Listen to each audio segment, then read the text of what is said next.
uze mbabwire bahagashya njye n'inshuti zanjye twapanze kujya kugura kuri Karisimbi for 2 days.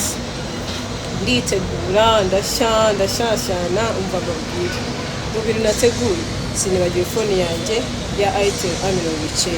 Fone nziza, fone irambye umuriro, ifite battery yonyine 5,000 bya battery.